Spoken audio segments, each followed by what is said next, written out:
반갑습니다.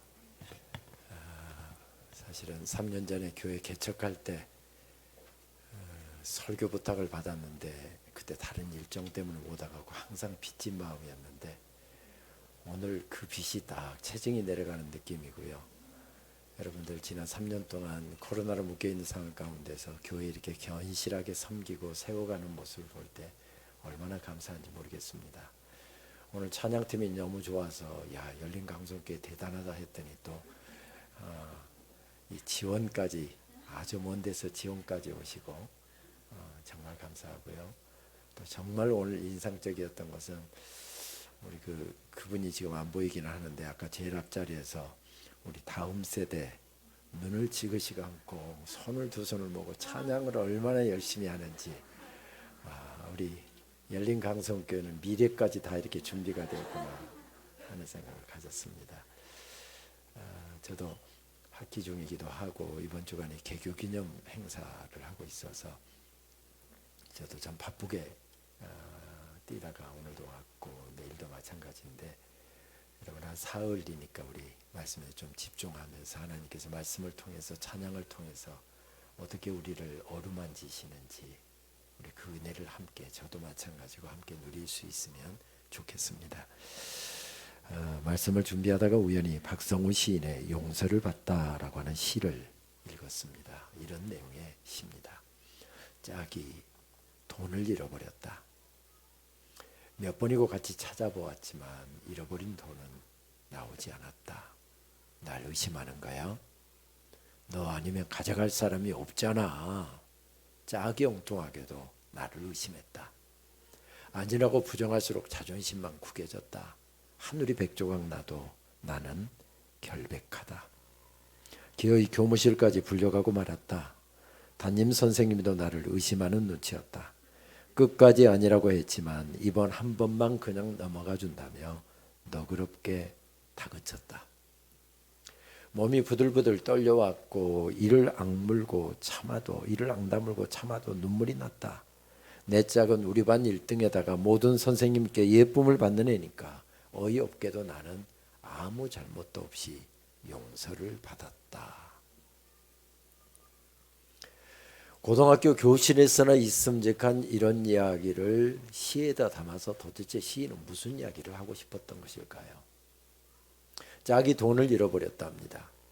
정말 걱정이 되고 찾아주고 싶어서 이곳저곳을 열심히 뒤졌더니 내가 호들갑을 떤다고 생각하면서 내가 지 돈 훔쳐갔다고 저를 의심합니다.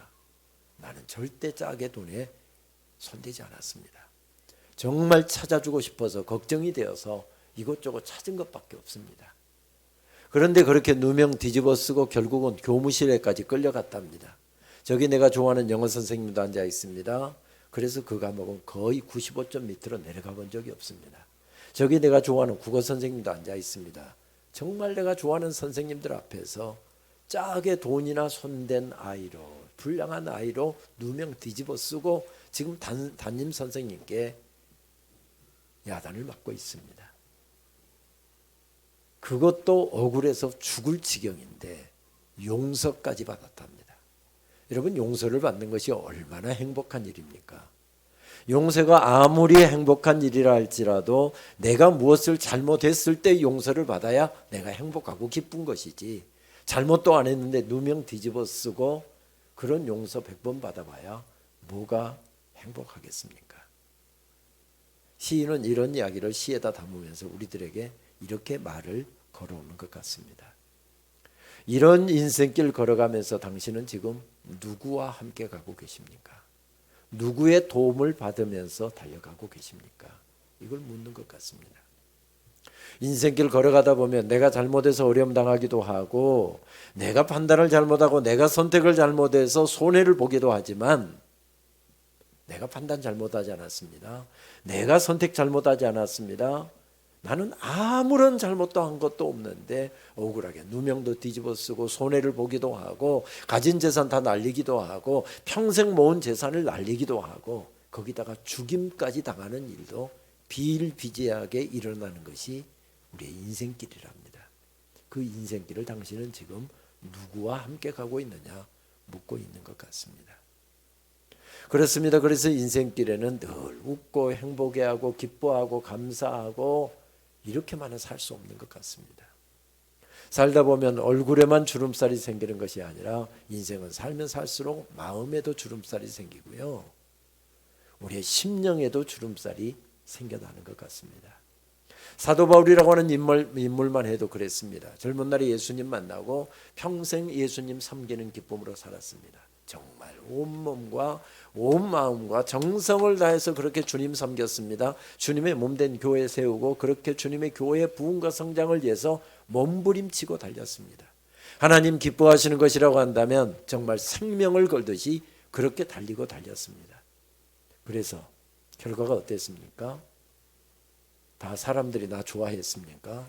사람들이 다 나 그렇게 높이고 나 그렇게 칭찬했습니까? 그러지 않았습니다. 나를 반대하는 사람도 있었고요, 죽이려고 달려드는 사람도 있었고요, 어떤 사람은 돌 들고 나 죽이겠다고 쫓아다니는 사람까지 있었습니다. 그래도 주님의 놀라운 사랑을 받았기에 그는 넉넉히 그 어려움의 순간들을 헤쳐나올 수가 있었습니다. 넉넉히 이길 수가 있었습니다. 그렇게 평생 이곳저곳에 교회 세우고 그 교회를 부흥시키고 성장시키기 위하여 주님의 교회를 평생 위해서 그렇게 헌신했던 사람, 이제 깊이 기도하는데 이제 내 인생 거의 이제 끝나가는 것이 보이는데 어디서 무엇을 하다가 우리 주님을 만날까 기도하는데 자꾸 마음속에 거룩한 소원 하나를 주시는 것입니다. 그것이 무엇이었습니까? 당시에 세계의 심장부였던 로마에 가서 우리 주님의 피 묻은 십자가의 복음을 전하고 싶다라고 하는 그런 소원이었습니다. 그런데 우리가 잘 알고 있는 것처럼 1세기경에 바로 로마에 가서 예수님을 이야기한다, 십자가를 이야기한다, 복음을 이야기한다라고 하는 것은 바로 죽음으로 통하는 길이었고 순교로 연결되는 그런 행위였습니다. 그런데도 불구하고 나는 병에 걸려서 병사하고 싶지 않다, 사고를 당해서 사고사로 내 인생 끝내고 싶지 않다, 나는 죽더라도 내 한 생명 기꺼이 우리 주님의 복음을 위하여 내 생명 기꺼이 드리리라 하는 마음으로 지금 가이사랴에서 배를 타고 자청제수가 되어 로마 황제의 재판을 받기 위해서 예루살렘으로 가고 있었답니다.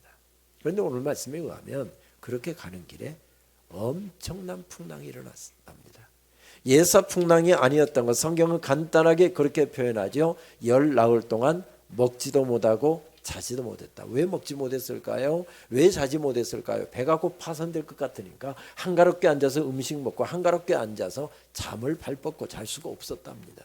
그게 벌써 열 나흘 동안 제대로 먹지도 못하고 자지도 못했답니다. 그 정도로 힘들었다는 이야기죠. 사실 성경을 앞뒤를 전후를 살펴보게 되면 이렇게 죽으러 가는 길 얼마나 아름답습니까? 평생 주님을 위해서 섬겼는데 내 인생 마지막 순간에 내 목숨까지도 주님을 위해서 드리겠다고 가고 있는 종의 모습이 얼마나 귀하고 아름답습니까? 그런데 그의 앞에 풍랑이 일어나더랍니다. 어려움이 밀려오더랍니다.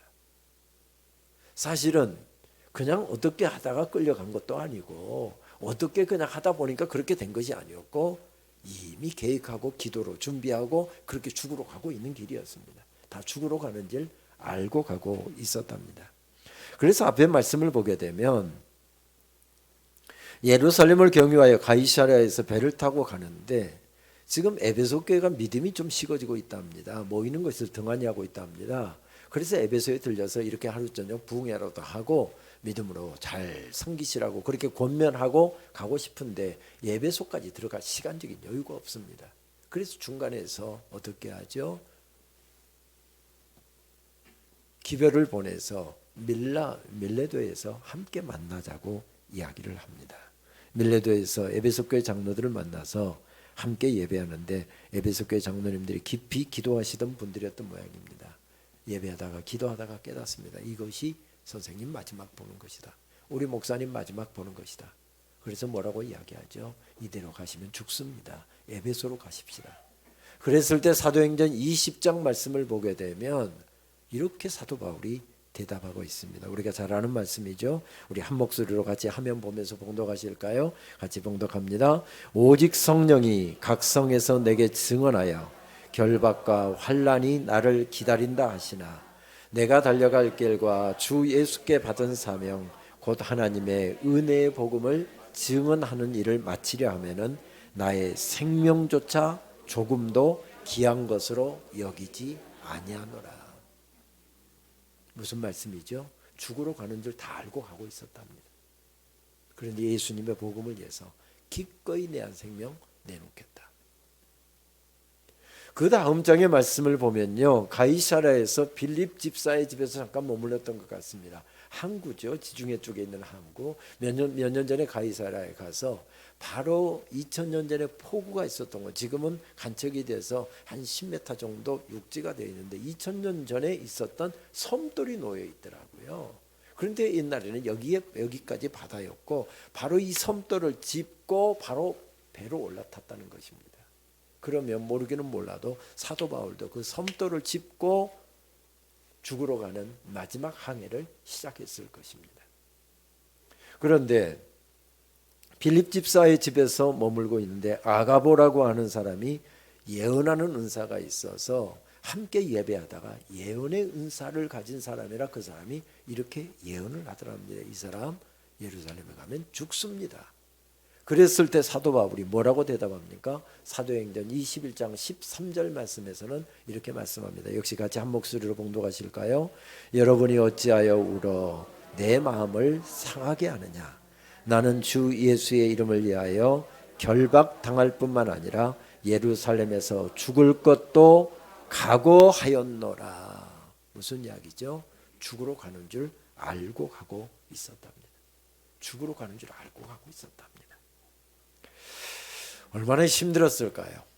그렇게 주님 앞에 모든 것을 걸고 마지막 인생길을 걸어가는데 어려운 문제가 부딪혀옵니다. 아니, 로마는커녕 바로 지중해 바다에서 수장될 것 같습니다. 얼마나 힘들었을까요? 이럴 때 사도 바울은 어땠을까요? 여러분 표정 한번 상상해 보십시오. 이런 어려움 가운데 서 있는 사도 바울이 이러면서 미소를 지으면서 찬양만 하고 있었을까, 아니면 이러고 있었을까요? 여러분들의 표정 보니까 이러고 있을 표정인데 저는 아직도 잘 안 됩니다. 올해 목사 된 지 35년째가 되는 해인데요. 목사로 35년을 살았으면 웬만한 것은 뚝딱뚝딱 될 것 같고요. 설교도 그냥 착착착 하면 그냥 서기만 하면 축축축 될 것 같은데, 저도 설교 씁니다까지 한자 완벽하게 설교 준비해 와서 설교합니다. 저도 그냥 성경 구절 한 절만 펴면 그냥 설교가 쭉쭉쭉 됐으면 좋겠는데 아직도 잘 안 됩니다. 어려운 문제 오면 밤잠 못 자고요. 지금도 잘 안 됩니다. 저희 집에는 늦둥이 딸까지 있어서, 늦둥이 딸이 이제 대학생입니다만은 아주 뭐지 걸어다니는 토들은 아니고요. 늦둥이 딸까지 있어서 정원이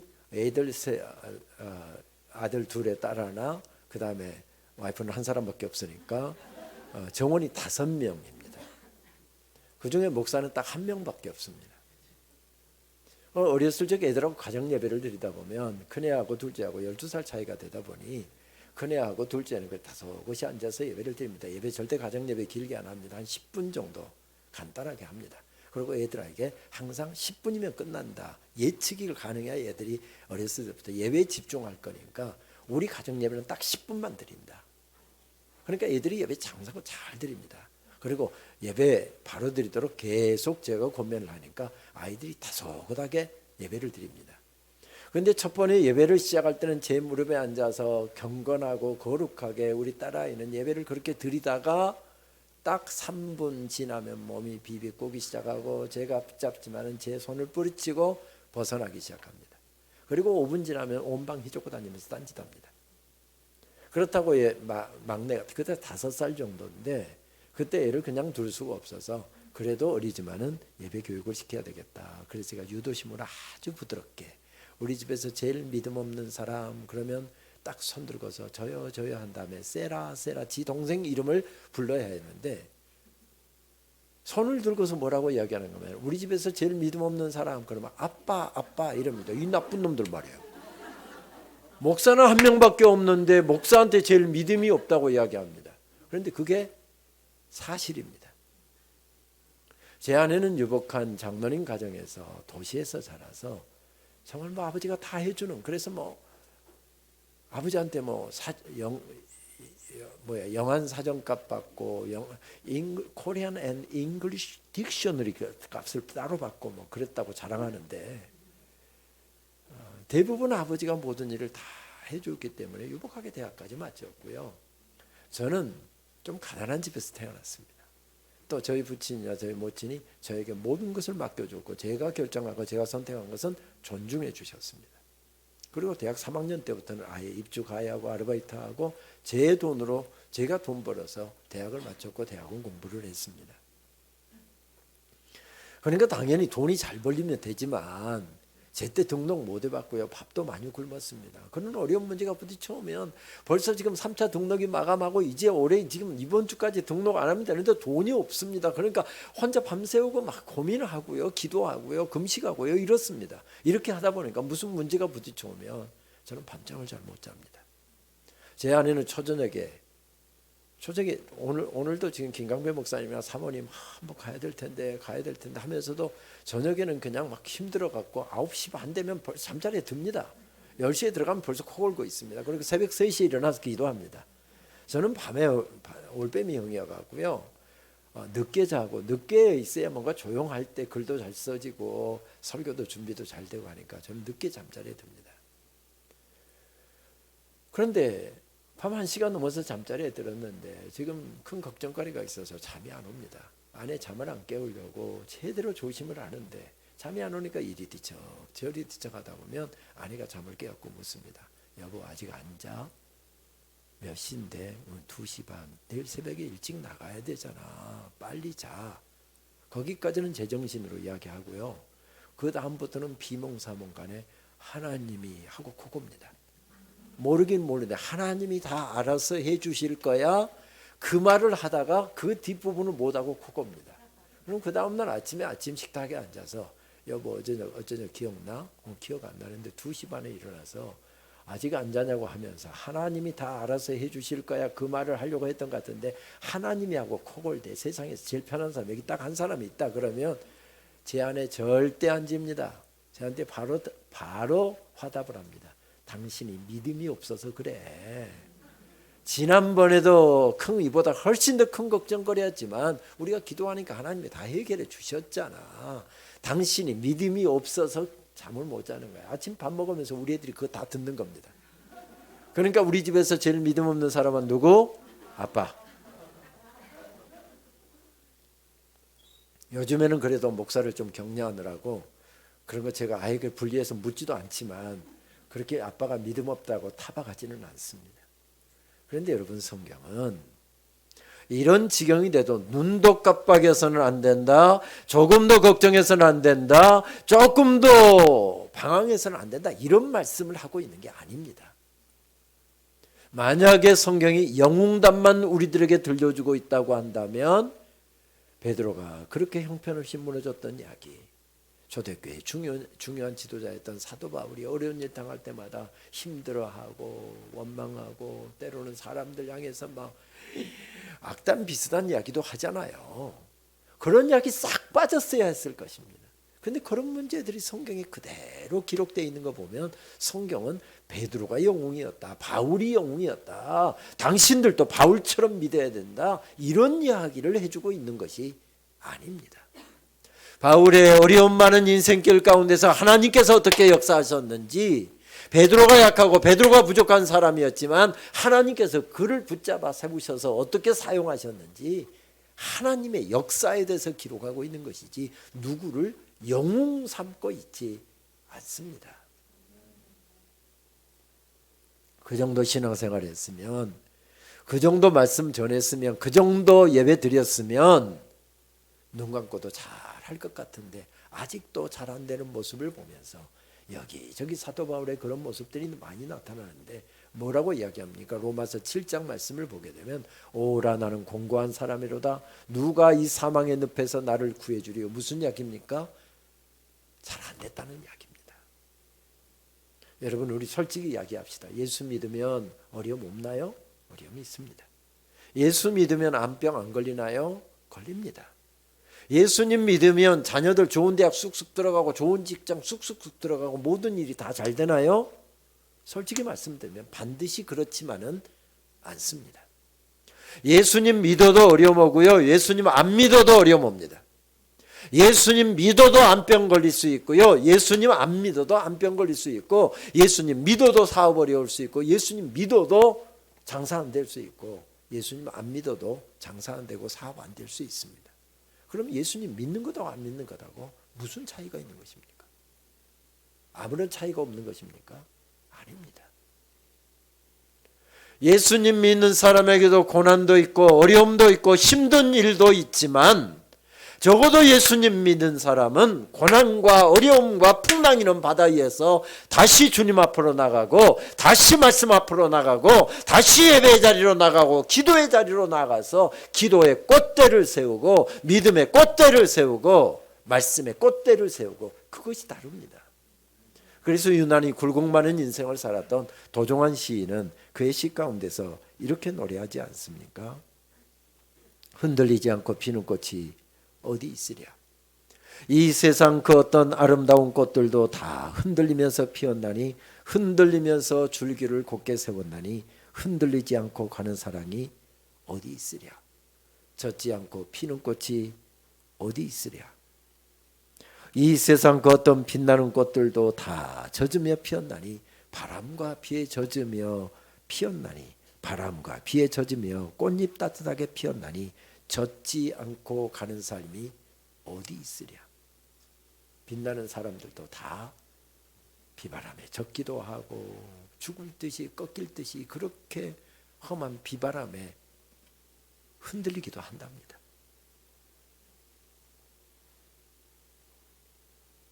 그런데 죽일 듯이 일어나는 풍랑 앞에서, 비바람 앞에서, 내 인생을 꺾고 놓을 것 같은 고난 앞에서 적어도 예수님 믿는 사람은 다시 주님 앞으로 나가고, 다시 말씀 앞으로 나가고, 나아가서 기도의 꽃대를 세우고, 믿음의 꽃대를 세우고, 예배의 꽃대를 세우고, 이것이 다르답니다. 오늘 말씀도 자세히 보게 되면 우리 성경에는 모든 내용을 미주알 고주알 다 기록하고 있지는 않습니다.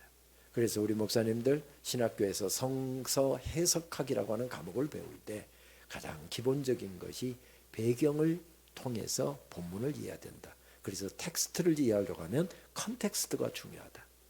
그것뿐만 아니라 영어로 이야기하면 between the line, 행간을 읽을 수 있어야 되고, behind the line, 이 본문에 나타나 있지 않지만 그 배경 속에 깔려 있는 것을 보아야 되고, 그 다음에 on the line, 이 구절의 밑부분, 거기에 숨겨져 있는 뜻까지도 함께 찾아내고 읽을 수 있어야 된다. 이런 훈련을 계속합니다. 그러니까 오늘 말씀에도 보게 되면 지금 사도 바울이 정확히 예수님께로 나가서 기도의 꽃대를 세웠다. 이것들은 다 언더라인 속에 숨겨져 있습니다. 비트윈 더 라인 속에 숨겨져 있습니다. 그것들을 읽어보면 죽을 것 같은 어려운 삶의 상황 가운데서 바울이 벌떡 일어나서 다 주님 앞으로 나가고 있습니다. 나가서 기도의 꽃대를 세우고 있습니다. 그랬더니 주님께서 말씀을 주십니다. 뭐라고 주십니까? 바울아, 두려워하지 말라. 내가 가이사를 보아야 되겠고. 무슨 말씀이죠? 무슨 말씀이죠? 안 죽는답니다. 너는 결코 여기서 죽지 않는답니다. 가이사가 누굽니까? 로마 황제의 별칭입니다. 죽을 것 같은 것은 너의 느낌일 뿐이지 절대 너는 죽지 않는다. 너는 죽더라도 로마에 가서 죽는다. 이런 말씀을 주시는 것입니다. 그래서 사도 바울이 말씀을 먹습니다. 말씀을 머리끝, 발끝, 손끝에서 그 말씀이 춤을 추게 만듭니다. 세포 끝에서 말씀이 춤을 추게 만듭니다. 그리고 그 말씀을 붙듭니다. 그 말씀을 먹고 말씀이 온몸에서 춤을 추게 만들고, 그리고 그 말씀을 붙들고 벌떡 일어나서 달려갑니다. 그랬을 때 어떤 일이 일어납니까? 풍랑이 잔잔해집니다. 어려운 문제가 해결됩니다. 사업의 문제가 해결됩니다. 질병의 문제가 해결됩니다. 자녀의 문제가 해결됩니다. 여러분 정말 그랬습니까? 그러지 않았습니다. 하나님의 말씀을 받았고 은혜를 받았고 말씀으로 내 심령에 텅 빈 가슴에 가득 채우고 말씀 믿고 믿음으로 벌떡 일어나서 가고 있는데 풍랑 그대로였습니다. 어려운 문제 그대로였습니다. 그런데 성경은 여기에서 일어나고 있는 변화를 우리들에게 알려주고 있습니다. 지중해는 겨울에 갑자기 돌풍이 일어나서 엄청난 파도가 일어나 배가 파손되거나 자초되는 이런 사고가 아주 자주 일어났습니다. 배에 화물이 잔뜩 실렸는데 겨울에 지중해 바다를 항해하다가 혹시라도 배가 파손되게 되면 큰 손해를 입을 것 같아서 항해를 할 것인가 말 것인가를 결정해야 했을 때, 영어로 이야기하면 모든 것의 이니셔티브, 이 주도권을 진 사람이 누구였습니까? 배의 주인이었던 선주였습니다. 그러다가 항해를 시작하죠. 누가 주도권을 집니까? 이니셔티브가 누구에게 주어집니까? 바로 선장에게 주어집니다. 오늘 배가 하염없이 떠내려가는데 선원들이 물의 깊이를 쟀답니다. 점점 물이 얕아져 옵니다. 그건 무슨 이야기죠? 육지가 가까워오는 거죠. 그렇게 떠내려가다가 육지 가기 전에 워낙 큰 배니까 276명이 탔으니까 꽤 큰 배 아니겠습니까? 화물까지 실렸으니까. 그렇게 큰 배가 육지에 접근해 가다가 잘못하면 자초돼서 다 물에 빠져 죽는 겁니다. 그래서 어떻게 하죠? 날이 밝을 때 접안을 시도하려고 단넷을 내리고서 밤에 거기서 풍랑을 견디고 있었답니다. 근데 보니까 워낙 풍랑이 세게 일어나고 하니까 잘못하면 배가 넘어질 것 같아서 차라리 작은 구조선을 띄워서 육지로 접근하는 게 낫겠다 싶어서 선원들이 구조선을 띄워서 자기들만 도망가려고 했답니다. 오늘 말씀의 내용이잖아요. 그때 누가 주도권을 집니까? 로마의 장교였던 백부장, 지금으로 하면 중대장급 정도 되는 사람이죠. 그 사람이 모든 것을 주도권을 집니다. 그런데 그 어려움 가득한 삶의 자리에서 한 사람이 일어나서 주님 앞으로 나갑니다. 말씀 앞으로 나갑니다. 믿음의 꽃대를 세웁니다. 기도의 꽃대를 세웁니다. 그리고 주신 말씀으로 텅 빈 가슴을 채우고 말씀을 붙들고 벌떡 일어나서 믿음으로 걸어갔을 때 일어나고 있는 변화를, 그리고 그 이니셔티브, 주도권이 누구에게로 옮겨가고 있는지를 성경은 우리들에게 보여주기 위해서 한 단어를 반복하고 있습니다. 바울이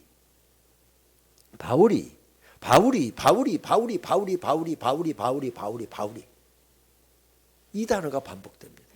바울은 제수였습니다. 제수는 아무런 말발도 없는 사람이고요. 야, 입 닥치고 가만히 있어. 가만히 있어. 좀 이것을 거친 표현으로 하면 뭐라고 하죠? 아, 이렇게 하는 거 있잖아요. 가짜까지 연결되고.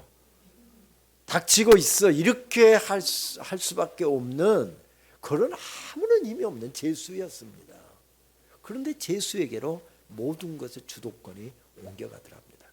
또 한 가지 변화를 우리는 찾기 위해서 33절 말씀부터 다시 한번 읽어야 될 것 같습니다.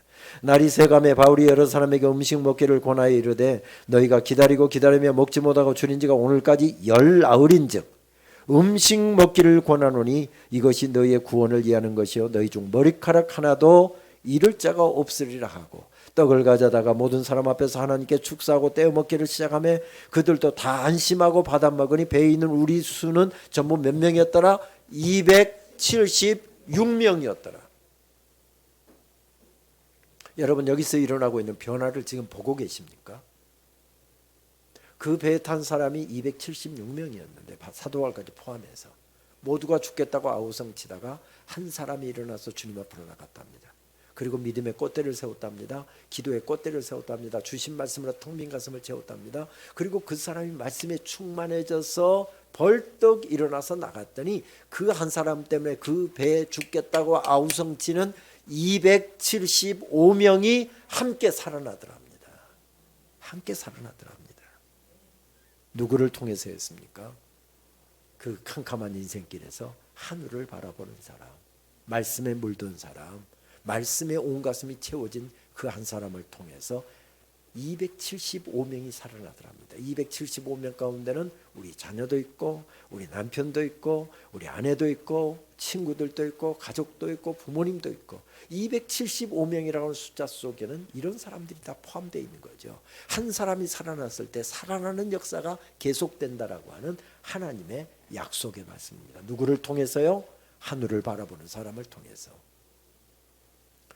이 부분 말씀을 준비하다 보니 아주 오래전 읽었던 글 하나가 생각이 났습니다. 프랑스 작가죠. 알퐁스 도데 고등학교 교과서에 실린 글이죠. 별이라고 하는 아름다운 글이 떠올려져서 다시 책을 꺼내서 보았더니 거기 이런 아름다운 글귀가 기록되어 있더군요. 만일 한 번만이라도 한 데서 밤을 지새워 본 일이 있는 사람이라면 인간이 모두 잠든 깊은 밤중에는 또 다른 신비의 세계가 고독과 적막 속에 눈뜬다는 사실을 그는 알고 있을 것이다. 무슨 이야기입니까? 모두가 잠든 한밤중에 한 사람이 깨어 있습니다. 밤을 새워가면서 일을 하지 아니하면 작년에 딸이 대학 들어갔고 올해도 아들이 대학 들어갔는데 둘 다 사립대학입니다. 서울에 사립대학이 얼마나 비쌉니까? 두 녀석들 등록금을 마련하려고 보니 역부족이어서 자청해서 지금 밤새워가면서 일을 하고 있는 것일까요? 밤새워가면서 일을 해도 턱없이 부족하기만 합니다. 아니면 끝내야 되는 프로젝트가 있고 끝내야 되는 논문이 있어서 지금 밤에 잠을 못 이루고 있는 것일까요? 아니면 몸이 아파서 그랬을까요? 무슨 고민이 있어서 그랬을까요? 어려움이 있어서 그랬을까요? 아무리 몸부림을 쳐도 아무리 발버둥을 쳐도 내 힘으로는 어떻게 이 어려움의 난제를 어떻게 해결할 수가 없어서 고개를 들어서 하늘을 바라보는 사람은 적어도 안다는 것입니다. 모두가 잠든 한밤중에 하늘을 바라보는 사람에게는 고독과 적막 속에서 또 다른 신비의 세계가 눈뜬다는 사실을 적어도 그 사람은 안다는 것입니다. 그 사람은 안다는 것입니다. 이러한 사실을 가장 잘 알려주는 찬송을 한 곡 들라고 한다면 우리는 그 찬송을 들 수 있을 것 같습니다. 하나님 사랑의 눈으로 너를 어느 때나 바라보시고 하나님이 인자한 귀로서 언제나 너에게 기울이시니 어두움의 밝은 빛을 비춰주시고 너의 작은 신음에도 응답하시니 너는 어느 곳에 있든지 주를 향하고 주만 바라볼지라 주만 바라볼지라. 저는 장신대 신대원을 오래전에 졸업하고 목회가 좋아서 목회 현장에 있었더랬습니다. 전인 전도사하고 부목사하고 어쩌면 저희 동기들 가운데서는 개척한 사람을 빼고는 제일 담임을 먼저 나갔던 것 같습니다. 서울 강남 대치동에 있는 한 300여 명 모이는 아담한 교회에서 첫 담임을 시작했습니다. 행복하게 목회하다가 지도교수의 강권에 못 이겨서 미국 유학길에 오르게 되었습니다.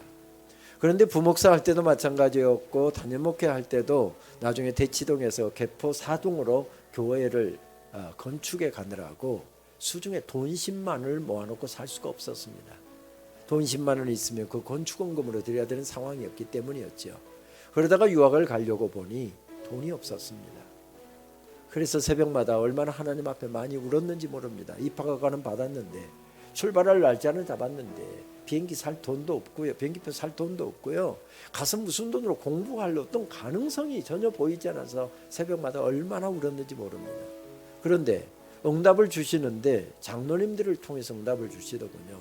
저는 그때까지 퇴직금이라는 게 있는지도 몰랐는데 퇴직금, 그 다음에 거기다 플러스해서 장학금, 목사님 장학금.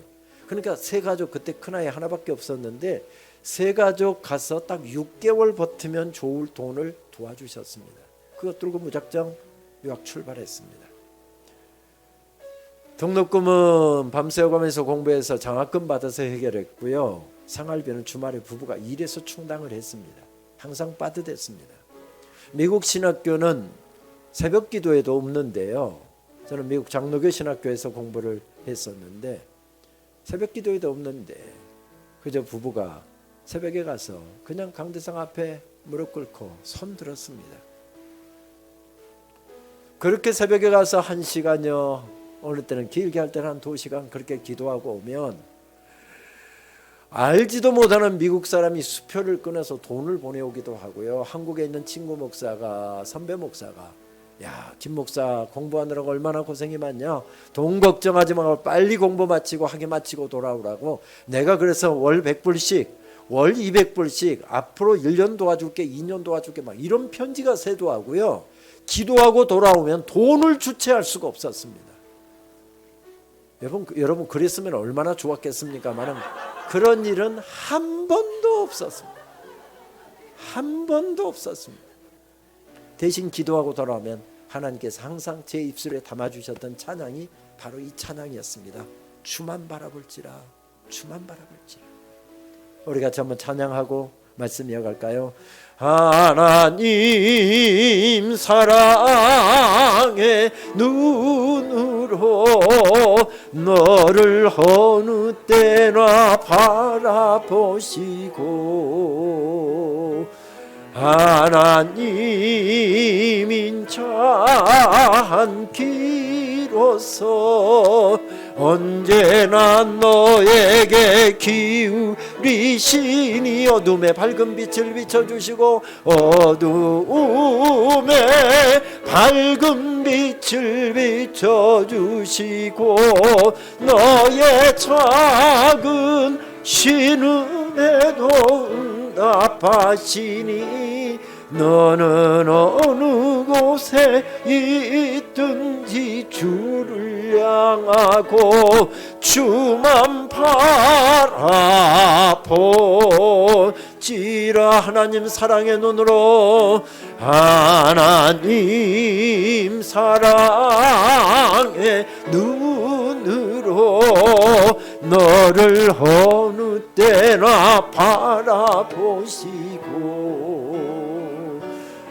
하나님 인자한 비로소 언제나 너에게 기울이시니 어둠에 작은 빛을 비추 너의 작은 신음에도 응답하시니 신음에도 응답하시니 너는 어느 곳에 있든지 주를 향하고 주만 바라볼지라.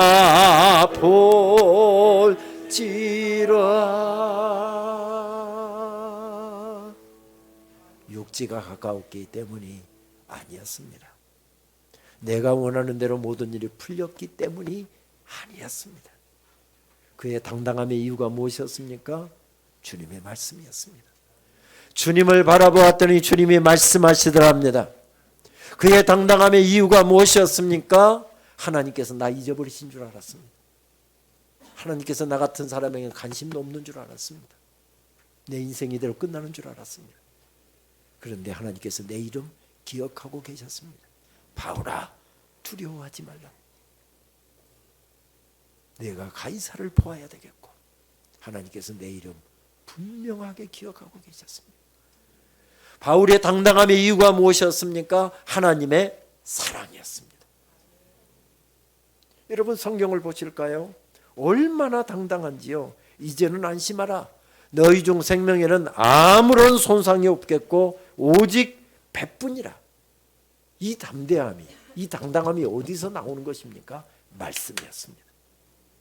말씀을 듣는데 말씀이 하나님께서 여전히 우리를 기억하고 계시고 여전히 사랑하고 계시고 여전히 우리의 아픔을 보고 계시고 여전히 우리의 눈물을 알고 계시고 우리의 기도를 듣고 계신답니다.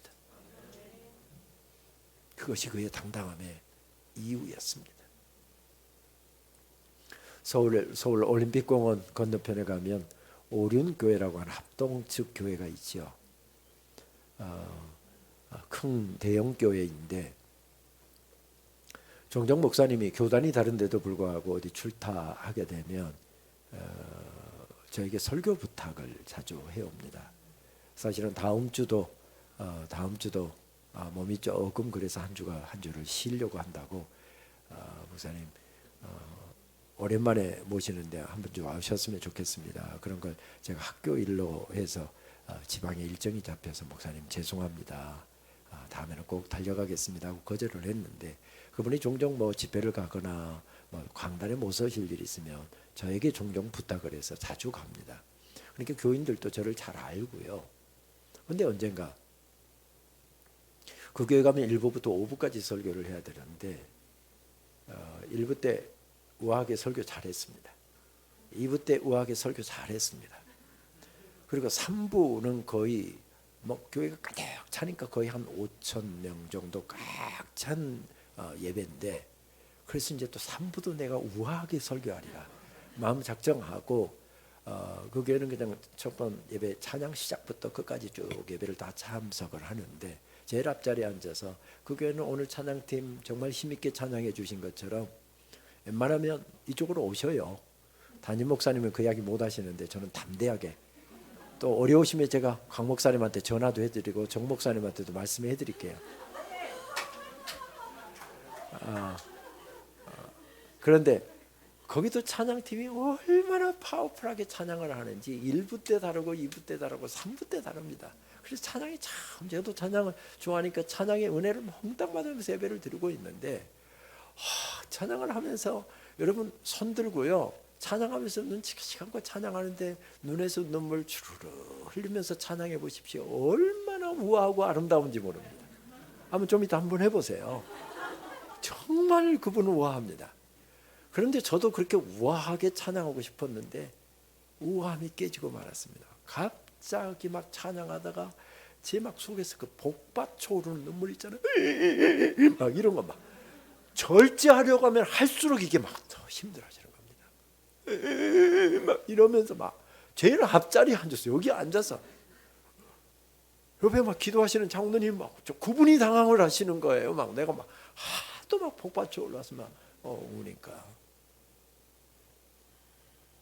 그런데 찬양할 때 하나님께서 파노라마처럼 쫙 눈 감고 찬양하는데 파노라마처럼 제 9살 인생을 보여주시는 겁니다. 9살 인생이 뭐하고 있었는가 보니까 제가 촌놈 출신이거든요. 볼 때 촌놈처럼 생겼잖아요. 촌놈 출신인데 9살 인생이 뭐하는가 저는 까마득하게 잊어버렸는데 파노라마처럼 눈 감고 찬양한다는 게 쫙 스쳐 지나가는 마치 영화 스크린 지나가듯이 보여주시는데 외갓집 소를 먹이고 있더라고요. 옛날에 시골에서 농사하는 집 큰 농사를 지면 소가 몇 마리 됐습니다. 바쁠 때 어른들이 소 먹이기가 어렵잖아요. 그래서 좀 가난한 집에 애들 불러다가 소 먹이고 쌀밥과 맛있는 거 저녁 먹이고 그것이 품삯이었습니다. 숟갈 하나가 아쉬운 때니까 그렇게 가서 우리 집사람이 서울에 사셔서 모를 텐데 촌놈들은 다 그렇게 자랐어요. 저도 그렇게 자랐어요. 그리고 설 명절 때 추석 명절 때 옷 한 벌 해주는 것이 1년 품삯이었습니다. 그래도 그 감지덕지였습니다. 우리 집에는 꽁보리밥 먹는데 애갓집에 가면 흰 쌀밥을 먹으니까 요즘에 다 흰 쌀밥 먹지만 옛날에는 쌀밥 먹는 집 10%도 안 됐잖아요. 애갓집이 꽤 부자였던 것 같습니다. 소설 대문이었습니다. 애할머니가 얼마나 저희들을 미워하는지. 애할머니 있으면 제대로 애갓집을 못 들어갔습니다. 그도 그럴 것이 7남매 중에서 저희 어머니는 고명딸이었고 큰 애삼촌은 만주로 유학을 보냈고 막내 애삼촌은 서울 의대를 공부했고 그러니까 아마 동네에서 꽤나 행세했던 어렸을 적 기억으로 생각하면 행세했던 집인 것 같습니다. 우리 집안은 또 부잣집 막내 아들입니다. 저희 부친이 동네에서 자전거도 제일 먼저 탔고 양복도 제일 먼저 입었고 자동차도 제일 먼저 탔다는데 조금 시골치고 살았던 집이었던 모양입니다. 부잣집 고명딸하고 부잣집 막내 아들하고 이게 담 하나 놓고 위아래 집이었는데 그렇게 갖고 부모들끼리 해서 결혼을 시켰습니다. 공부도 많이 한 분이고 머리도 비상한 분이었는데 젊은 날에 자기 꿈이 망가지는 것 때문에 젊은 날을 이걸로 사셨습니다. 이거 뭔지 아시죠? 밤낮으로 치에 계셨습니다. 그것도 치에 오시면은 이걸 말로 풀고요. 또 하다가 좀 저희 어머니가 말대꾸라도 하면 막 폭력이 오가고 있습니다. 막 밥상도 달려가고요. 저는 이런 부끄러운 이야기를 나이 60평생 되도록 그런 이야기를 부끄러워서 저는 자존심이 강해서 못했습니다. 근데 하나님의 은혜를 강조하려고 보다니까 그 부끄러운 이야기를 안 하면 하나님의 은혜가 부각이 안 돼서 그때부터 작심하고 지금 이 부끄러운 이야기를 그것도 여기 우리 식구들 같으니까 이야기하는 것입니다. 다른 데서는 절대 이야기하지 마세요. 그러니까 딸 데려다가 저렇게 고생시키니까 사이가 미우니까 그 사이에 새끼들도 다 미운 겁니다. 그래서 이 할머니가 그렇게 저희를 미워하셨습니다. 그런데 애갓집소 오후에 학교 갔다 와서 소 먹이고 배 팡팡하게 해갖고 딱 저녁에 나도 목에 힘주고 들어갑니다. 그때는 개선장군처럼 들어갑니다. 애할머니가 아무 말도 안 합니다. 애송 먹어주시는 밥 가득 담아주니 배 터지게 먹고요. 그리고 인사하고 집에 가고는 했습니다. 제 9살 인생이 애갓집 소 먹이고 있었더라고요. 근데 그때 불렀던 찬양 내 이름 하시죠 내 모든 눈물도 아바라 부를 때 그가 들으시죠.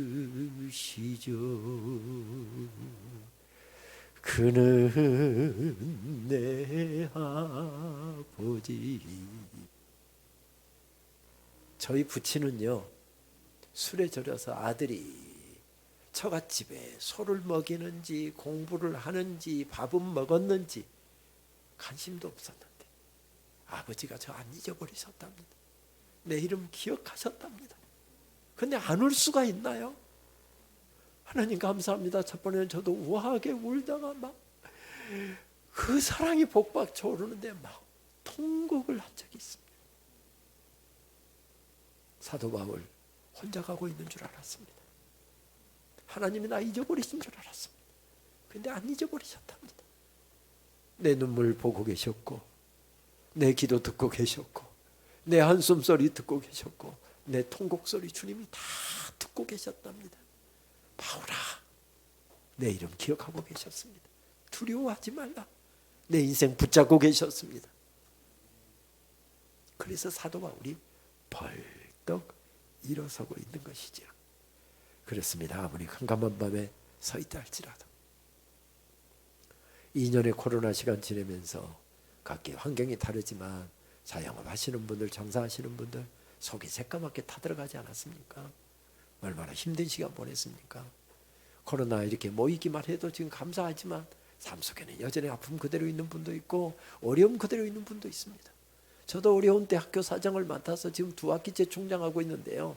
그 전에 총장 직무대행 두 학기 했고요. 어떻게 등 떠밀려서 저는 총장의 꿈도 야망도 없었던 사람인데 총장 직무대행 하면서 어려운 때 학교가 빨리 안정되니까 그냥 어떻게 이사들이 저 등 떠밀려서 그렇게 장신대 총장 됐습니다. 근데 되자마자 보니까 학교 재정이 한 30여 원이 많이 났습니다.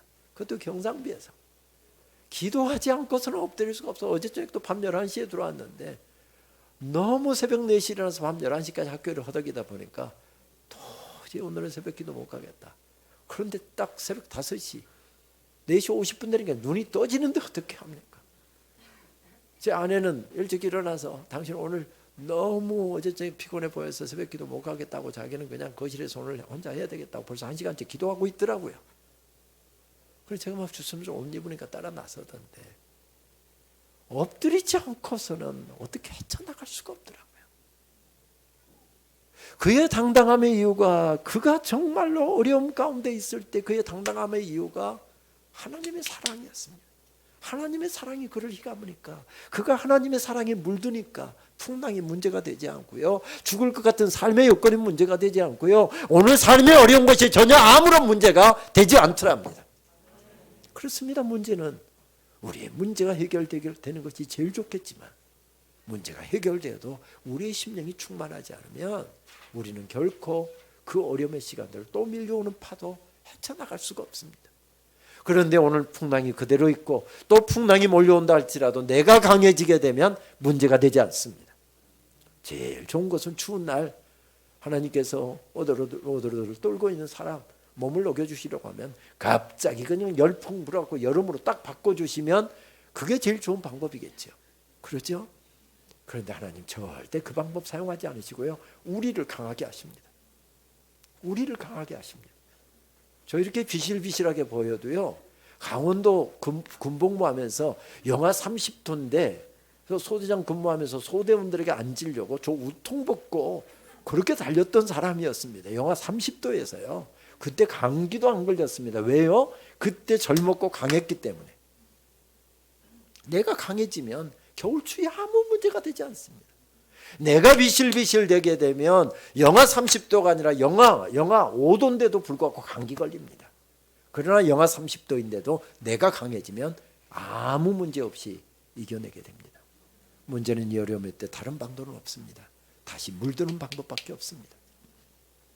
다시 주님 앞으로 나가고 다시 말씀 앞으로 나가고 기도의 꽃대를 세우고 믿음의 꽃대를 세우고 예배의 꽃대를 세우고 주신 말씀으로 내 텅 빈 가슴 채우고 힘든 삶을 말씀으로 채우고 말씀 붙잡고 일어서고 하나님의 말씀이 확인해 주시는 하나님께서 우리의 이름 잊어버리지 않으셨다라고 하는 우리를 여전히 사랑하신다라고 하는 그 말씀 붙잡으면 우리가 승리하게 될 줄 믿습니다. 고도현 시인은 한여름이라고 하는 제목의 시에서 이렇게 노래합니다. 남녀 장마 진다는 소리에 습관처럼 안부 전화 누르다가 이젠 안 계시지. 파주 사는 아들이 저 고향 남쪽 고향에 어머니가 혼자서 80이 넘었는데 혼자서 고향을 지키고 있습니다. 애원께나 있습니다. 어머니 이제 우리 올라와서 같이 살아요. 어머니 모시려고 집도 넓은 아파트 분양받았어요. 어머니 오시면 잘 모실게요. 어머니 이제 같이 살아요. 아무리 애원을 해도 고향 교회가 좋고 고향 교회 식구들이 편하고 고향 집이 좋다면서 고향을 혼자 지키고 있습니다. 아무리 애원을 해도 어머니가 그게 편하시다니 어머니 편하게 해드리는 게 효도지 싶어서 아들이 결국은 어머니에게 졌습니다. 그리고 아침 저녁으로 어머니 안부 전화합니다. 어머니 잘 주무셨어요? 아침 진지는 뭘 드세요? 오늘은 무슨 일 하셔요? 아침 출근하면서 어머니에게 전화하고요. 저녁에 퇴근하면서 어머니 오늘 일은 다 마치셨어요? 피곤하지 않으세요? 저녁 찬거리는 뭘로 드세요? 오면서 어머니에게 전화합니다. 그런데 어느 날 뉴스를 보다 보니까 고향 쪽에 태풍이 올라오면서 큰 비가 온답니다. 그래서 어머니 내일은 고향 쪽에 큰 비 온다니까 절대 들에 나가지 마세요. 그 이야기 하려고 전화를 돌리다 보니까 어머니 3개월 전에 세상 떠났습니다. 여러분 어머니 세상 떠나고 나서 3개월 되면 잊혀집니까? 잊혀지지 않습니다. 3개월이 아니라 3년이 가도 30년이 가도 좋은 일만 있어도 굳은 일만 있어도 제일 먼저 생각나는 분이 어머니입니다. 왜 그렇습니까? 어머니 큰 사랑만 받았지 제대로 보답도 못한 채 떠나보냈기 때문에 그렇습니다. 젊은 날에 좋은 회사 잘 다니고 있다가 갑자기 사업 바람이 불어갖고 회사 사표 내고요. 퇴직금 받아갖고 회사 사업 시작했습니다. 그런데 경기가 안 좋고 코로나까지 겹쳐갖고 고생 꽤나 했습니다. 설 명절인데 직원들 월급을 줘서 설 세고 오라고 보내야 되는데 월급 줄 돈이 없습니다. 여기서 빌리고 저기서 빌리고 어떻게 해서 겨우 월급 맞춰서 보내면서 설 잘 세고 오라고 직원들 다 보냈는데 문제는 나는 고향 갈 차비도 없습니다. 그래서 가까운 친구에게 한 번 더 아쉬운 소리 합니다. 야 묻지 말고 30만 원만 더 빌려주라. 그래서 10만 원은 기름값 하고 10만 원은 선물 사고 10만 원은 어머니 올 때 용돈 드리려고 그러고 갔는데 설 명절 세고 오면서 어머니 용돈을 드리려고 하는데 사업 시작한 이후로는 지난 2년 동안 용돈 한 번 못 드렸습니다. 그런데 10만 원이 부끄러워서 2년 만에 드리면서 10만 원 드리려고 하니까 손이 부끄러워서 드릴 수가 없습니다. 머뭇 하다가 고향 떠나올 즈음에야 어머니 손에 쥐어드리면서 어머니 죄송해요. 눈물바람 하면서 어머니 내가 좀 사업 좀 잘 되면 더 드릴게요. 어머니 너무 죄송해요. 너무 죄송해요. 하면서 어머니 손에다 쥐어드렸는데 어머니가 봉투가 얇아서 그런지 그거 아들 손에서 또 쥐어줍니다. 내가 뭔 돈이 필요하다냐. 이거 가져가서 애들 맛있는 거 사 먹여라. 아들이 속에도 없는 이야기하면서 눈물바람합니다. 엄마 왜 이렇게 돈 적게 들여서 그러세요? 왜 내 마음은 모르고 어머니 그러세요? 엄마 돈을 땅바닥에 내팽개치고 그냥 울면서 고향 떠나왔습니다. 젊은 날에 고생한 보람이 있어서 사업 크게 일구었고요. 큰 집도 샀습니다. 큰 차도 탑니다. 이제 재정적인 경제적인 여유도 생겼습니다. 어머니 고향교회 건축한다면서요. 어머니 권사님이시잖아요. 권사님이 헌금 좀 많이 해야죠. 내가 뭔 돈 있다냐. 그래서 어머니 건축 헌금 하시라고 3천만 원 내가 바로 전에 통장에 입금했어요. 그것은 다른 데 쓰지 말고 용돈은 따로 보낼 테니까 그것은 어머니 이름으로 건축 헌금 하세요. 여러분 3천만 원 너무 많은가요? 한 1,000 깎을까요? 그럴 여유가 경제적인 여유가 있고 어머니 그렇게 사랑하는 마음이 있고 내 꿈을 키워주고 신앙을 키워준 고향교회 넉넉히 그렇게 할 믿음도 있습니다. 돈도 있습니다. 그런데 어머니가 안 계시는 겁니다. 어머니가 안 계시는 겁니다. 그래서 못 잊어버리고 사는 것이죠. 사랑만 받았을 뿐이지 제대로 보답도 못하고 떠나보냈기 때문에 눈물바람 하는 것입니다. 만세반석이 열린 곳에 내가 숨어 있으니 온수막이 손 못 대고 환란 풍파없도다. 저는 이 찬송만 부르다 보면 결국 끝을 못 맺고 눈물바람을 하는 이유가 험한 세월 살아오시면서 저희 어머니가 가장 즐겨 부르셨던 찬송이었기 때문에 그렇습니다. 목사가 찬송 부르면서 온다 하니까 굉장히 존경하는 눈빛으로 저를 바라보시는데 저는 종종 유행가도 부르고요. 유행가 부르다가 또 은혜 받았고 또 울 때도 많이 있습니다.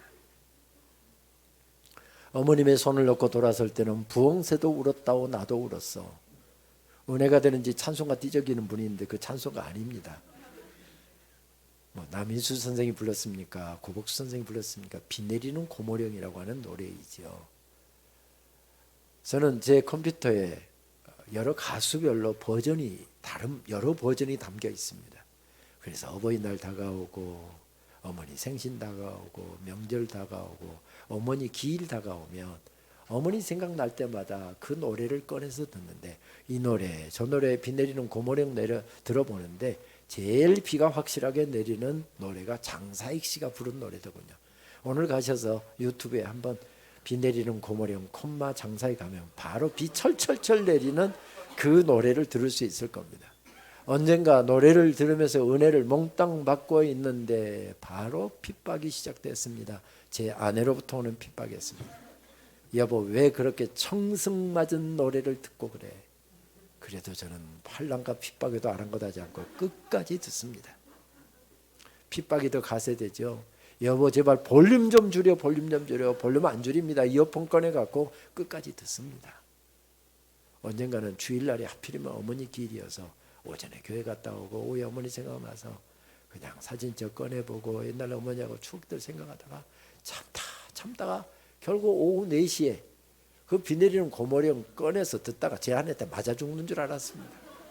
목사가 주일날 무슨 비 내리는 고모령이냐고 막 그만 들으라고 막 찬송 같으라고 막 해서 문 닫고 이어폰 끼고 찬송을 들었던 적이 있습니다. 저에게 사연이 있어서 그렇습니다. 저는 미국에서 공부할 때 10살 겨울에 한 번이는 형을 떠나보냈습니다. 폐암 3기 진단을 받았고요. 막 석사과정 마치고 박사과정 학교에 이사해 나왔는데 형 그 이야기를 듣고 개강하기까지 23일 전인데 22일쯤으로 한국에 나와서 형하고 그 부산 고신대병원 장기려 박사님이 세운 병원에 안병동에 입원했는 형하고 새벽마다 저녁마다 부둥켜 안고 얼마나 울었는지 모릅니다. 하나님 살려달라고. 그런데 의사들이 3개월밖에 못 산다고 하는데 정확하게 3개월 만에 세상을 떠났습니다. 저는 그때 미국에 돌아가서 박사과정 한참 코스옥이 첫 학기 코스옥이 진행되고 있어서 한국에 나올 수가 없었습니다. 그래서 형 장례식에 동생에게 그렇게 이야기를 했죠. 어머니는 장례식 참석시키지 마라.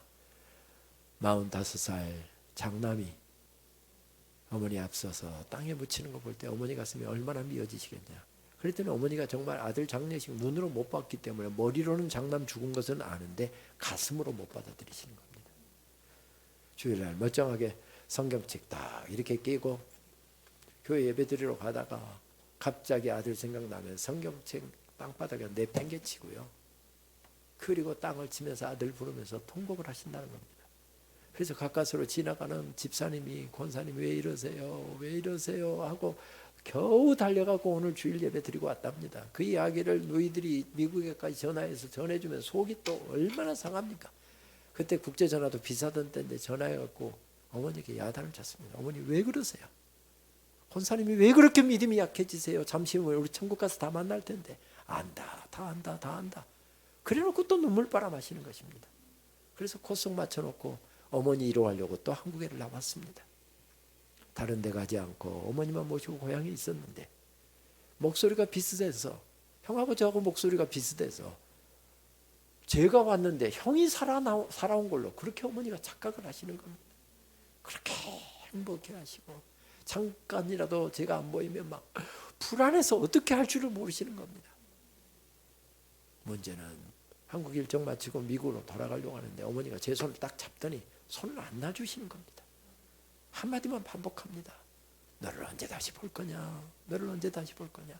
어머니 보통 미국에서 제일 빨리 해야 PhD 공부하려고 하면 5년은 해야 되는데 제가 2년 마쳤는데 앞으로 2년만 더 해서 4년 안에 내가 반드시 마치고 올게요. 어머니 2년만 더 기다려주세요. 그 이야기는 아예 듣지도 않으십니다. 너를 언제 다시 볼 거냐? 너를 언제 다시 볼 거냐? 1시간 반이 넘도록 고향에서 출발을 못했습니다. 어머니 달래느라고요. 그래도 어떻게 달래지도 않고 어머니는 제 손 여전히 붙잡고 계시고 이제 더 지체하면 비행기 놓칩니다. 제 갈 길이 멀고 제 공부가 중요하고 제 해야 될 일이 있기 때문에 어머니 손 뿌리치고 돌아섰는데 그것이 이 땅에서 배웠던 어머니 마지막 순간이었습니다. 1년 후에 어머니 쓰러지셨다는 이야기를 듣고 여름에 비행기표를 못 구해서 한 며칠 지체하다가 직항 타면 15시간이면 오는 거리를 33시간 뉴욕으로 돌아서 비행기 2번씩 바꿔 타고 그렇게 출발하면서 어머니 저 이제 갑니다. 조금만 기다려 주세요. 김포공항에 내려서 제일 먼저 어머니 좋았습니다 했더니 저를 그렇게 기다리셨다는데 어머니 세상 떠난 지 6시간이 지난 후였습니다. 어머니 잊을 수 있습니까? 잊을 수 없습니다. 25년이 넘었는데도 아직도 저는 못 잊고 삽니다. 여러분 어떠십니까? 여러분 어머니 사랑은 못 잊고 사는데 왜 우리는 조금만 어려우면 하나님이 나 버리신 것 같고 하나님이 나는 사랑하시지 않는 것 같고 하나님이 내 아픔만은 외면하시는 것 같고 왜 이러는 것입니까? 이 어려움에 때 우리가 하나님의 사랑에 다시 붙들리면 그 사랑 때문에 오는 새 힘이 공급될 것입니다. 그렇습니다. 우리 안에 힘이 있으면 좋으련만 우리 안에 그 힘이 없으면 이로부터 힘을 공급받을 수밖에 없습니다. 그 힘이 어디서 옵니까? 우리를 위해서 아들까지 보내시고 죽이신 우리를 살리기 위해서 아들까지 내던지신 하나님의 놀라운 그 사랑으로부터 새 힘이 공급되는 것이죠. 한국교회 큰 어른이셨던 오카노 목사님 학교로 좀 가까이 뵙고도 이렇게 한 적이 있는데 그 목사님이 참 솔직하셔서 후임을 정하고 조기훈 대항하고 후임이 와서 막 교회를 막 특별 새벽기도부터 시작해서 오자마자 막 그 교회가 난리가 났던 그 상황 즈음인데 목사님이 솔직하셔서 한번 그런 이야기를 하시더라고요. 나는 잘할 줄 알았어요. 근데 나도 어쩔 수 없는 인간이더라고요. 나도 잘 안 되더라고요. 목사님 무슨 말씀입니까? 은퇴하신 다음에 교회가 잘 되고 막 부흥하고 하니까 마음이 좋고 뿌듯하고 기분이 좋으면서도 뭔지 모르게 저 안에는 서늘한 게 있더랍니다. 그게 뭐지 하고 보니까 옥목사가 빠지고 나니까 교회가 막 휘청거리고 큰일 났다 그런 소리가 듣고 싶어 하는 그런 마음이 저 깊은 저속에 숨겨져 있더랍니다. 교회가 잘 되니까 기분이 좋으면서도 뭔가 자기 빠지고 난 다음에 일이 잘 되건다고 하니까 뭔가 마음에 허전함이 있더랍니다. 그래서 목사님 어떻게 극복하셨어요? 다른 방도가 있습니까? 그저 십자가에 엎드리는 방법밖에는 없었지요.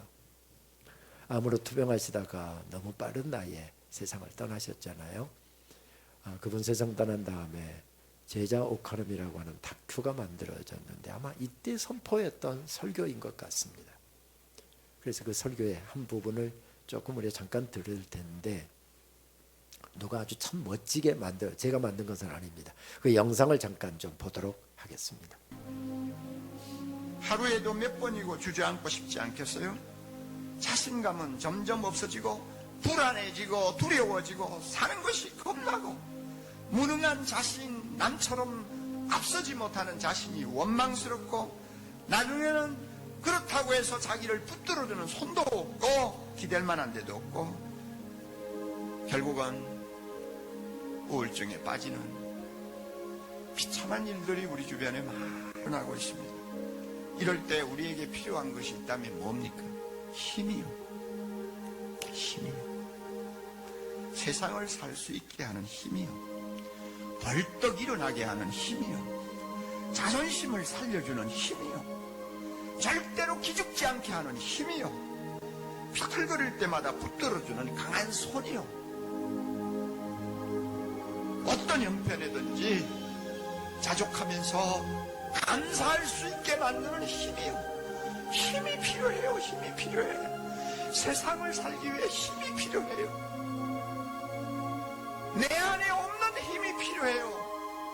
밖으로부터 오는 힘이 필요해요. 이 힘이 필요하다. 어디서 이 힘을 얻을 수 있습니까? 십자가를 향해서 가까이 나아가 나를 사랑하사 나를 위하여 자기 몸을 버리신 하나님의 아들을 붙들고 그분의 그 놀라운 사랑을 내 마음에 다시 한번 체험할 때 힘이 생깁니다.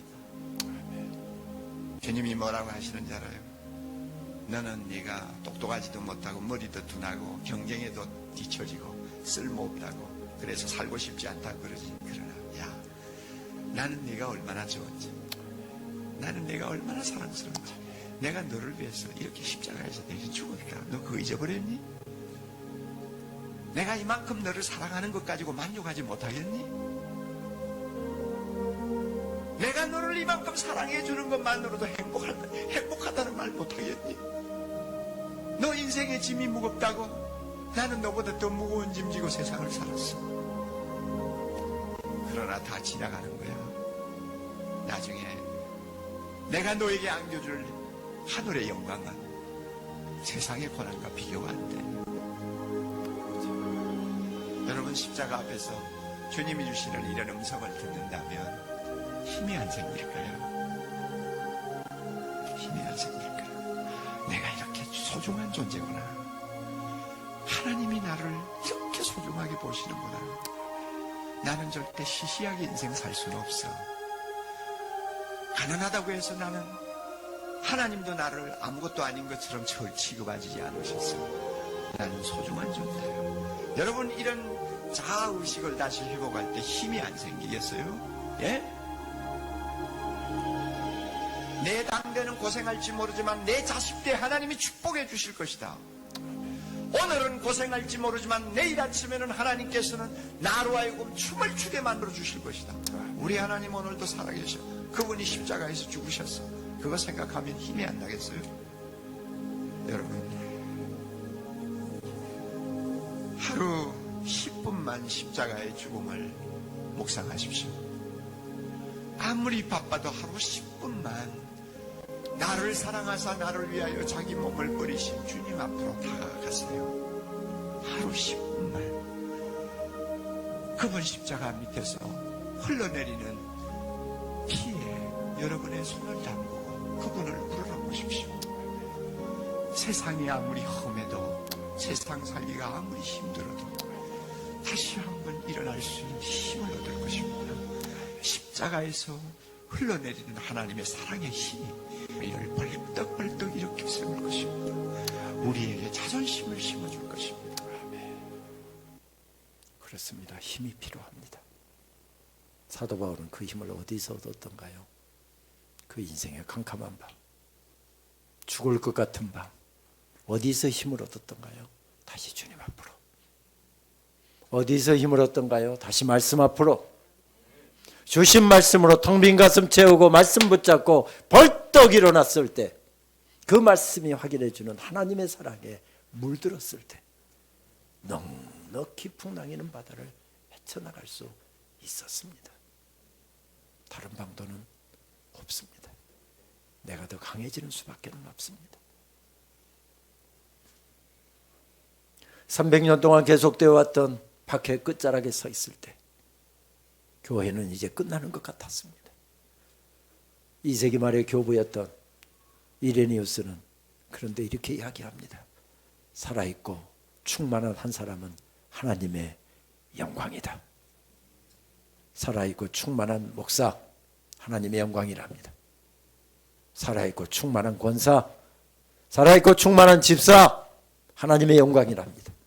살아있고 충만한 엄마, 살아있고 충만한 아빠, 하나님의 영광이랍니다. 하나님, 내가 그런 사람 되게 해 주옵소서. 그런 사람 되게 해 주옵소서. 여기에도 한두 분 그런 분 계십니다만은 나이 60이 넘으면 인사법이 달라진다고 그러잖아요. 나이 60이 안 된 분에게 목사님이 권사님, 집사님 안녕하셨어요?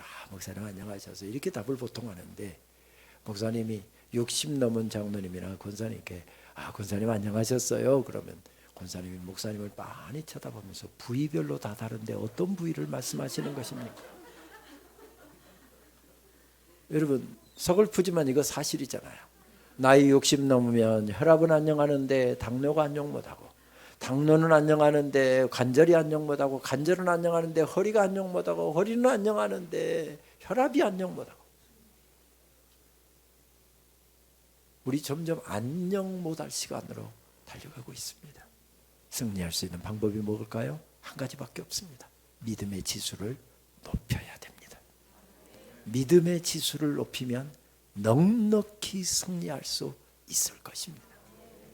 언젠가 저도 지방의 한 교회에서, 친구 목사 교회에서 설교를 하게 되었습니다. 13년 개척한 지 14년 만에 첫 안식월 6개월을 갖는다면서 저한테 와서 6개월 설교 부탁을 해왔습니다. 지금은 강의는 이제 지난 학기부터 내려놓았습니다만은, 장신대 교수는 월요일 날이 제일 바쁩니다. 왜냐하면 대학원이 5개 대학원이 월요일 날 모든 강의가 이루어지니까요.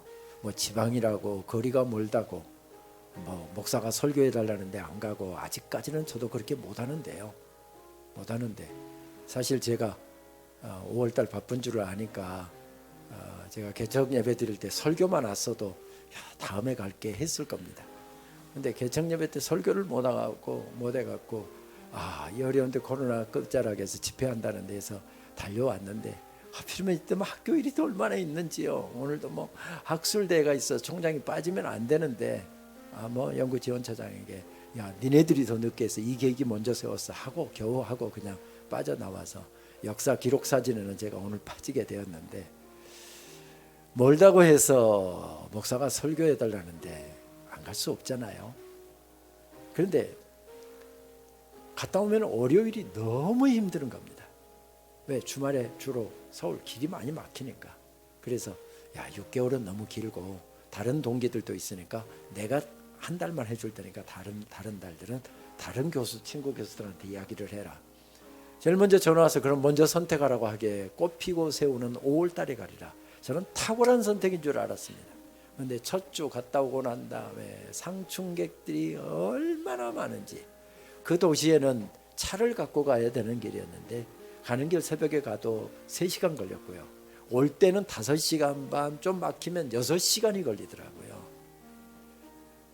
30분 설교하기 위해서 길바닥에다 8시간 반, 9시간을 길바닥에 쏟고 있으니 6개월 한다고 했으면 큰일 날 뻔봤다. 솔직히 이야기하면 오가는 길이 그렇게 썩 행복하지는 않았습니다. 그런데 그 다음 주간에 토요일날 설교 준비 다 마쳐 놓았습니다. 밤 12시 다 돼서 잠자리에 들었습니다. 새벽 4시쯤에 눈이 떠지는 겁니다. 아침에 7시에 출발했더니 이것도 좀 이태해서 아침 6시에 출발하기로 해놨는데, 6시에 출발하면 2시간이나 남아있잖아요. 어제 늦게 잤는데 싶어서 1시간만 더 자고 준비하고 가야 되겠다라고 잠을 청하는데 잠이 안 옵니다. 설교도 준비하라는 이야기구나 싶어서 새벽 4시에 일어나서 컴퓨터를 켰습니다.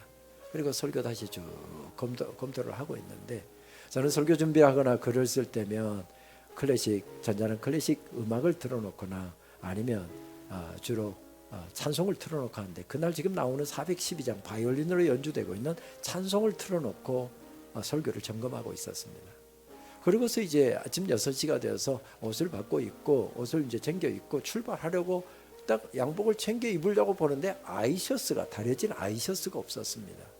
아내는 세탁소에다 그거 갖다 주라고 하는데 그거 맡기로 가고 찾으러 가는 게 번거로워서 제가 세탁해서 한 5-6벌 한꺼번에 데려놓고 한 벌씩 꺼내 입는데, 분명히 한 벌이 있다고 생각했는데 착각이었습니다. 다행히 세탁된 것은 있었습니다. 아내가 세탁을 하면 그렇게 주름이 안 가는데, 제가 세탁을 하면 왜 그렇게 아이셔츠에 주름이 많이 가는지 다리미 판에다 쫙 펴놨는데 주름이 자글자글합니다. 그런데 다리미 지나가면 쫙쫙 펴지잖아요.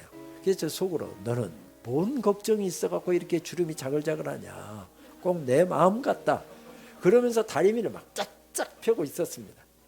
그런데 그 순간에 지금 나오고 있는 찬송의 어느 부분이 얼마나 제 가슴을 강하게 내리치든지 다리미질하다 말고 제 눈에서 눈물이 주르르 흐르는 겁니다. 다리미질하다가 울어봤던 건 그때가 또 처음이었습니다. 그날의 단상을 저는 이렇게 시로 적어보았습니다. 오늘 전할 설교 다시 점검하고 아내가 없는 아침 해야 할 일 한 가지 더. 셔츠 다림질. 많이도 구겨진 셔츠가 꼭 내 얼굴 같다. 내 마음 같다. 다림이 지나가는 길목마다 모든 주름 활짝 다 펴진다. 우리 모두 다 예수를 친구 삼아 참 평안을 누리시라.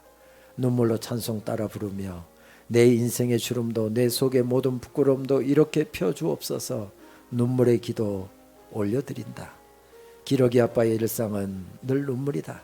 그리워서 울고 부끄러워서 울고 감사해서 울고 이른 아침 구겨진 마음과 영혼 활짝 다 펴진다. 그렇게 눈물 머금고 달려가는 오늘 말씀 전하러 가는 길이 행복하다. 그날도 가는 길 3시간, 오는 길 그날은 6시간 걸렸습니다. 그래도 행복했습니다. 바뀐 것 아무것도 없습니다. 그런데 딱 한 가지 바뀐 것은 제가 은혜 받고 아침에 은혜 받고 충만해졌기 때문에 똑같은 길 가도 전혀 문제가 없었습니다. 아마 제 평생에 가장 은혜로운 설교가 그날 설교였을 것 같습니다. 왜요? 제가 충만했기 때문이에요. 다른 방도는 없습니다. 다시 주의 사랑으로 물드십시다. 그리고 위로부터 내리는 그 힘을 공급받을 때 우리들도 넉넉히 승리하게 될 줄 믿습니다. 우리가 즐겨 부르는 찬송 412장 4절은 이렇게 우리들에게 알려주죠. 이 땅의 험한 길 가는 동안 참된 평화가 어디 있나. 우리 모두 다 예수를 친구 삼아 참 평화를 누리겠네. 평화 평화로다 하늘 위에서 내려오네. 그 사랑의 물결이 영원토록 내 영혼을 덮으소서. 우리 긴 시간 앉아 계셨는데 가능하신 분들은 일어나서 우리 4절 잠깐 우리 함께 찬양하고 우리 기도하는 자리로 나가도록 하겠습니다. 이 땅 위에 험한 길 가는 동안 참된 평화가 어디 있나. 우리 모두 다 예수를 친구 삼아 참 평화를 누리겠네.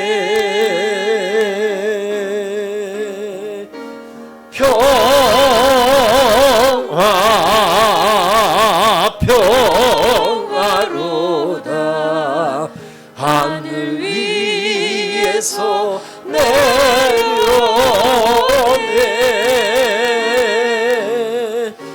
그 사랑의 물결이 영원토록 내 영혼을 덮으소서. 이 땅에 험한 길 가는 동안 이 땅 위에 험한 길 가는 동안 참된 평화가 어디 있나.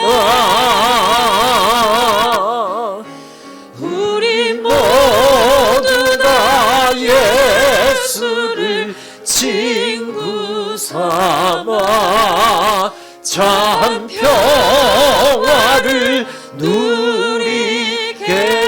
우리 두 손을 높이 드시고 평화로다.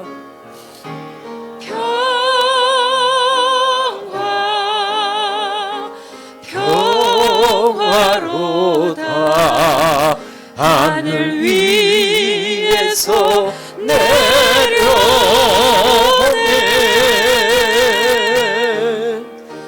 그 사랑의 물결이 영원토록 내 영혼을 덮으소서.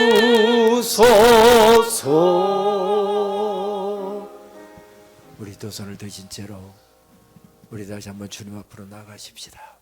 주님, 살아있고 충만한 한 사람, 그래서 하나님의 영광이 되는 사람, 주님 내가 되게 하여 주옵소서. 지금은 우리 교회 누구도 쓰러져서는 안 되고 어느 누구도 뒷전에 밀려 서 있어서는 안 되고 힘을 합하고 기도를 합하고 주님의 몸된 교회, 주의 피로 값주고 사신 교회 우뚝우뚝 세워가야 될 때여니 주여 내가 은혜를 받게 해 주옵소서. 주의 사랑에 물들게 하여 주옵소서. 살아있고 충만한 한 사람 내가 되게 하여 주시옵소서. 이 시간 주님을 바라봅니다. 십자가를 바라봅니다. 내 이름을 기억하고 계시는 주님을 바라봅니다. 주여 나를 붙잡아 주시옵소서.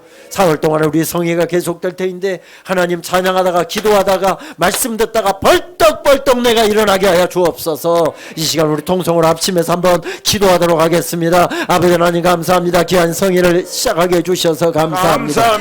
지난 2년 동안 맘 놓고 모이지도 못했고 함께 하나님 우리가 손잡지도 못했지만 이 시간 하나님 말씀 앞으로 나와 성회를 시작하게 해주셔서 감사합니다. 첫 성회입니다. 하나님 은혜를 받아야 되겠습니다. 하나님 내가 말씀에 은혜 받고 내 심령이 벌떡벌떡 일어나야 되겠사오니 성령께서 하나님 연약한 내 심령 속에 찬양하다가 말씀 듣다가 기도하다가 하나님의 사랑에 물들게 하여 주시고 하나님 주의 놀라운 능력 앞에서 벌떡벌떡 일어나는 놀라운 역사가 있도록 주여 주장하여 주시옵소서. 살아있고 충만하는 사람, 그래서 하나님의 영광이 되는 사람 내가 되게 하여 주옵소서. 내가 은혜를 받아야 되겠나이다. 내가 다시 살아나야 되겠나이다. 내가 충만해져야 되겠나이다. 하나님 이 시간 십자가를 바라봅니다. 주님을 바라봅니다. 하나님 기도의 꽃대를 세웁니다. 믿음의 꽃대를 세웁니다. 예배의 꽃대를 세웁니다. 심령들마다 강건케 하여 주시어서 이번 성회 기간 동안에 스쳐 지나가는 바람을 통해서도 주님 역사하여 주시사 우리 성도님들 말씀 듣다가 기도하다가 찬양하다가 벌떡벌떡 일어나는 놀라운 역사 있게 하여 주시옵소서. 여호와의 군대가 되더라. 여호와의 군대가 되더라. 여호와의 군대가 되더라. 마른 뼈들이 일어나서 여호와의 군대가 되더라. 그 역사가 하나님 우리 교회의 이야기가 되게 하여 주옵소서. 우리 가정의 이야기가 되게 하여 주옵소서. 내 인생의 이야기가 되게 하여 주옵소서. 내 삶의 현장의 이야기가 되게 하여 주옵소서. 오 하나님 도와주시옵소서. 심령들마다 강건케 하여 주시고 성회가 시작됐사오니 주의 말씀과 은혜로 넘쳐나게 하여 주시옵소서. 하나님 글들이 이루실 주님을 기대합니다. 아버지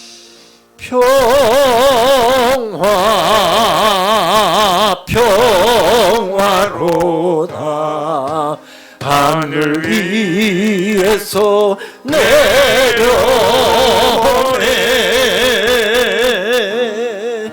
그 사랑의 물결이 영원토록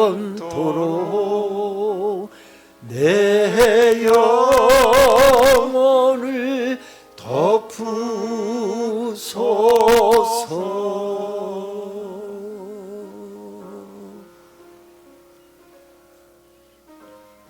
하나님의 교회가 시작되었는데 엎드려서 힘 모으고 마음 모아서 기도하고 싶은데 예배하고 싶은데 열심히 전도해서 죽어가는 영혼들 주의 전에 사방에서 불러다 채우고 싶은데 그리할 수 없었던 속이 새까맣게 타들어가던 2년의 시간이 지나가게 해주시고 첫 성회를 열게 해주셔서 감사합니다. 살아있고 충만한 한 사람, 그래서 하나님의 영광이 되는 사람, 그 한 사람이 서 있었을 때 죽겠다고 아우성치던 275명이 살아났던 놀라운 역사를 우리들에게 보여주셔서 감사합니다. 주님, 살아있고 충만한 한 사람, 하늘 사랑에 몰들어서 살아있고 충만한 한 사람 내가 되게 하여 주옵소서. 하나님의 영광이 되는 사람 내가 되게 하여 주옵소서.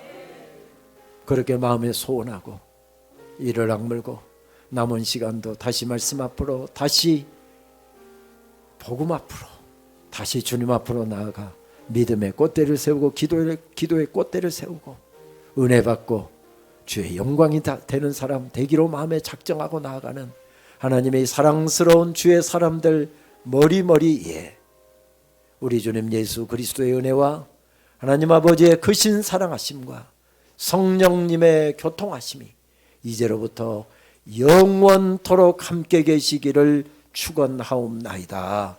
아멘.